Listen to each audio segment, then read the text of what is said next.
અમદાવાદના પાલડી જૈન દેરાસરમાં થયેલી લાખો રૂપિયાની ચોરીનો આખરે ભેદ ઉકેલાયો છે। પોલીસે એક મહિલા સહિત 5 આરોપીની ધરપકડ કરી છે। પોલીસ તપાસમાં ખુલ્યું કે મુખ્ય આરોપી દેરાસરમાં 15 વર્ષથી પૂજારી તરીકે સેવા આપતો હતો। ઘટનાની વાત કરીએ તો 13 ઓક્ટોબરે દેરાસરમાંથી 1 કરોડ 64 લાખની કિંમતનું મુગટ, આંગી અને કુંડળની ચોરી થઈ હતી।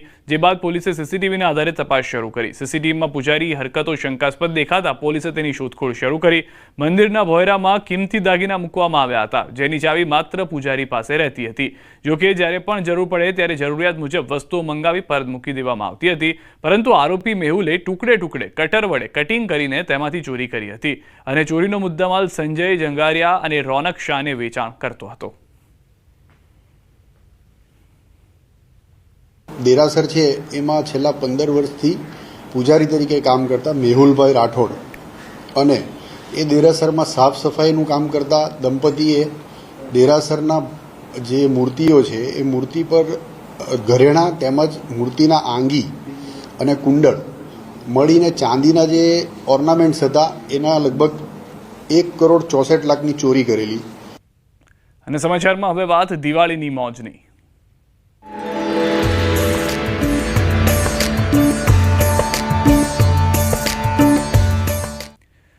દિવાળીના તહેવારોને લઈને રાજ્યભરની બજારોમાં લોકોની ભીડ જામી છે। રાજકોટના લાખાજીરાજ બજારમાં મોટી સંખ્યાની અંદર લોકો ખરીદી કરવા માટે પહોંચ્યા હતા।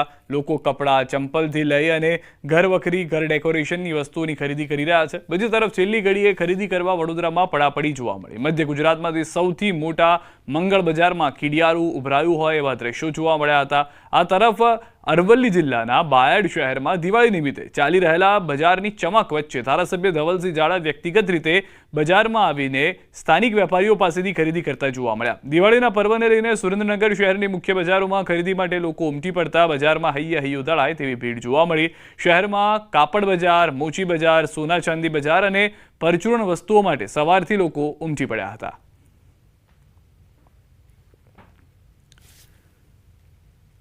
દિવાળીના તહેવારને લઈ બજારોમાં લોકોની ભારે ભીડ છે। વડોદરામાં પણ છેલ્લી ઘડીએ ખરીદી કરવા પડાપડી થઈ। મધ્ય ગુજરાતના સૌથી મોટા મંગળ બજારમાં કીડિયારું ઉભરાયું। છેલ્લો રવિવાર હોવાથી ગ્રાહકોનો જમાવડો જોવા મળ્યો। લોકો કપડાં, ચંપલથી લઈ ઘરના ડેકોરેશનની વસ્તુઓની ખરીદી કરી રહ્યા છે। બજારનો માહોલ એકદમ ગરમ છે। દિવાળીની ખરીદી ધૂમ ચાલી રહી છે અને મોલની કમ્પેરમાં શું અહીંયા સસ્તું અને સારી ક્વોલિટીનું મળે છે અને સૌથી જૂનું માર્કેટ છે વડોદરાનું। જે ટ્રસ્ટ મોલ પર ના આવે એ આ માર્કેટ પર વધારે આવે લોકોને, એટલે હજી પણ અહીંયા લોકોની ભીડ વધારે છે। दिवाली की शॉपिंग करनी है और बाकी सब मॉल से अच्छा यहाँ पे है, क्योंकि यहाँ पर बहुत कुछ होता है और अफोर्डेबल भी होता है, इसलिए तो आप भी आइए। मंगल बाजार बहुत अच्छा है। क्या मतलब तो यहाँ पे अलग अलग वैरायटी और हाँ, यहाँ पे बहुत कुछ अलग अलग वैरायटीज है, जिससे मॉल में वहाँ नहीं होती, तो यहाँ पे बहुत सारी वैरायटीज मिलती हैं। वस्तु खूटी है पशु અત્યારે 12-1 વાગ્યા છે। અમારે તો પબ્લિક ચાલુ થાય 2-2 વાગ્યા પછી અને રાત્રે 12 વાગે લગી પબ્લિક થાકતી નથી। પહેલાં કેવું હતું કે સાંજે 7 વાગે લગી પબ્લિક રહેતી હતી, 8 વાગે પછી ઠંડુ થઈ ગયું મોલ, હવે ઊંધું થઈ ગયું છે। હવે 12-1 વાગે પબ્લિક ચાલુ થાય છે, રાત્રે 12 વાગે લગી પબ્લિક ચાલુ થઈ છે। વેપારીઓને જે આશા અપેક્ષા હતી કે આ દિવાળીએ કમાણી થશે, હા થયું છે, સારામાં સારું છે, કોઈ તકલીફ નથી બધા વેપારીને। ટાઈમિંગ ચેન્જ થયું છે ખાલી, બાકી તકલીફમાં કોઈ નથી અને લાસ્ટ વર્ષ કરતાં આ વર્ષે ધંધો સારો જ છે। દિવાળીનું કાઉન્ટડાઉન શરૂ થઈ ગયું છે ત્યારે વડોદરાવાસીઓ જે છે તે બજારમાં ખરીદી કરવા માટે ઉમટી રહ્યા છે। અને ખાસ કરીને વાત કરીએ તો આજે રવિવાર છે, એટલે રવિવારે બજારનો માહોલ જ કંઈક આખો જે છે અલગ જોવા મળી રહ્યો છે। ઉલ્લેખનીય બાબત છે કે મંગળ બજાર જે છે તે મધ્ય ગુજરાતનું સૌથી મોટું બજાર છે અને અહીંયા 400થી પણ વધારે નાની મોટી દુકાનો જે છે તે આવેલી છે। એટલે નાગરિકોએ જો ખરીદી કરવી હોય તો તેમના માટે મંગળ બજાર શ્રેષ્ઠ વિકલ્પ છે, કારણ કે તેમને અલગ અલગ વેરાયટી, લો બજેટથી હાઈ બજેટ સુધીની તમામ પ્રકારની પ્રોડક્ટ જે છે તે મંગળ બજારમાં મળી જાય છે। બીજી મહત્ત્વની વાત કરીએ તો આજે રવિવાર છે, એટલે રવિવારની ખાસ અસર જે છે તે બજાર પર જોવા મળી રહી છે। દિવાળી હવે આવી જ ગઈ છે, ગણતરીના કલાકો જ બાકી છે, ત્યારે દિવાળી પહેલાં લોકો આ જ રીતે બજારોમાં ખરીદી કરવા માટે પડાપડી જે છે તે કરતા હોય છે। અને ખાસ કરીને દુકાનદારોની વાત કરીએ તો દુકાનદારોમાં કઈ ખુશી કઈ ગમ જેવો માહોલ જે છે એ ખાસ જોવા મળી રહ્યો છે, કારણ કે કેટલીક દુકાનો એવી છે કે જ્યાં ગ્રાહકોની પડાપડી જોવા મળી રહી છે, તો કેટલીક દુકાનો એવી છે કે જ્યાં એકલ દોકલ ગ્રાહકો જે છે તે જોવા મળી રહ્યા છે। ટૂંકમાં કંઈ પણ હોય, દિવાળીનો તહેવાર છે. વડોદરાવાસીઓની વાત કરીએ તો તહેવારોની ઉજવણી કરવામાં વડોદરાવાસીઓ ક્યારેય પાછા પડતા નથી. ત્યારે દિવાળીના ટાણે જે વડોદરાવાસીઓ છે તેઓ બજારમાં નીકળીને મન મૂકીને ખરીદી કરી રહ્યા છે. હાર્દિક દીક્ષિત, ન્યૂઝ 18 ગુજરાતી, વડોદરા. તો દિવાળીના પર્વને લઈને રાજ્યમાં ઉત્સાહનો માહોલ જોવા મળી રહ્યો છે. સુરતની બજારોમાં પણ લોકો ધૂમ ખરીદી કરતા નજરે પડી રહ્યા છે. ચોથા બજારમાં લોકો કપડાં, બૂટ, ચંપલ, ઘરનો સામાન સહિતની વસ્તુઓની ખરીદી કરી રહ્યા છે. મુખ્ય માર્ગ અને બજારમાં હજારોની ભીડ જામી છે.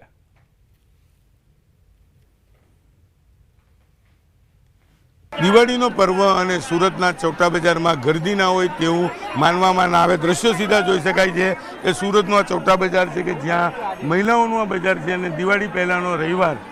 આમ તો દિવાળી એમાંય રવિવાર છે, લોકોની ભીડ ઉતરી પડી છે. બહેનો છે, આપણે વાત કરવાનો પ્રયાસ કરીશું. શું નામ આપ્યું? અનામિકા રાણા. બેન, શું કહેશો? બજારમાં આવ્યા છો, ધક્કા મુક્કી થઈ રહી છે. ધક્કા મુક્કી એટલી થઈ રહી છે કે અમારે ચાલવાની જરૂર જ નથી. એક જ ધક્કામાં અમે બહાર આવીએ છીએ ને એક જ ધક્કામાં અંદર. ચાલવાની કોઈ જ જરૂર નથી, તમે એમને પહોંચી જશો. બહુ બધા બજારો છે સુરતમાં આવા તો ચૌટાપુર જ કેમ? કારણ કે ચૌટાપુર વર્ષોથી આપણી આ કહેવાય ને કે સુરતની ઓળખ છે. ચૌટા બજાર જેવી રીતે રાંદેર છે, બધું છે, તો ચૌટા બજાર આપણી માર્કેટનું એક ઓળખ છે આપણા સુરતની, એટલે આટલી ભીડ રહેશે જ. બિલકુલ કહી શકાય. અન્ય બહેનો છે, એમની સાથે વાત કરીશું. બિલકુલ આવકારો બેન. શું નામ આપનું? મારું જાનવી મોદી. જાનવીબેન, શું કહેશો? ચૌટાપુર પહોંચ્યા છો, ધક્કા મુક્કી છે, ખરીદી છે પણ ખરીદી તો કરવી જ પડે. કેટલી મજા આવે આવવામાં? મજા તો ના આવે, પણ પેલું કેવું પહેલેથી અહીંયા આવતા હોય એટલે અહીંયા જ આવવાનું ગમે. થોડી ઘણી શોપિંગ કરી લઈએ એટલે પછી જતા રહેવાનું. કાલે દિવાળી, આજે રવિવાર, ખરીદીમાં પબ્લિક વધારે. ખરીદી પબ્લિક તો કેટલું છે, છતાં પણ અમુક જે આપણી શોપ હોય ત્યાં તો આવવું જ પડે. બિલકુલ, ગમે તેટલી ગ્રાહકી હોય, ગમે તેટલી ભીડ હોય, પણ મહિલાઓ આ બજાર પસંદ કરે છે. તેની પાછળનું કારણ છે વર્ષો જૂનું આ બજાર છે અને આ બજારમાં જે રીતે પબ્લિક ઉતરી પડી છે. એટલે કે આવતીકાલે દિવાળીની આગલા દિવસનો રવિવાર, એટલે કે રવિવારની રજાનો ફાયદો સુધીઓ ઉચકી રહ્યા છે. અને આ એ બજાર છે. જીએસટીના ભાવ ઘટ્યા બાદ લોકોની ખરીદી વધી છે અને કહી શકાય કે આ બજાર રાત્રે 12 વાગ્યા સુધી આ પ્રકારની પરિસ્થિતિમાં જોવા મળશે. કેમેરામેન જીગર ગુગલ સાથે કીર્તેશ પટેલ, ન્યૂઝ 18 ગુજરાતી, સુરત. સોના ચાંદીના ભાવમાં આટલો બધો વધારો જોવા મળી રહ્યો છે, તેમ છતાં અમદાવાદ વાસીઓએ ધૂમ ખરીદી કરી છે. શહેરમાંથી 100 કિલો સોનું અને 350 થી 400 કિલો ચાંદી વેચાવાનો વેપારીઓનો અંદાજ છે. રાજ્યભરમાં 350 કિલો સોનું અને 1 ટન ચાંદી વેચાવાનો વેપારીઓએ દાવો કર્યો છે. સોના ચાંદીના ભાવમાં આંખ ઝરતી તેજી છતાં વેપારીઓને આ દિવાળી ફળી છે. આગામી સમયમાં લગ્નની સિઝન હોવાથી લોકો બુકિંગ પણ કરાવી રહ્યા છે. ખરેખર ધનતેરસના દિવસે, એ પાવન દિવસે કેટલું સોનું અને ચાંદી વેચો જાણ કરશું જ વેપારી પાસે જ. ખાસ કરીને જો વાત કરવામાં આવે તો ધનતેરસનો દિવસ ગયો છે અને આજે પણ ધનતેરસ કહે છે કે બપોર સુધી ધનતેરસ હતી. જે રીતે ભાવ ઐતિહાસિક સપાટી સોના અને ચાંદીએ પહોંચાડી દીધો, તો શું લાગી રહ્યું છે, કેવી ખરીદી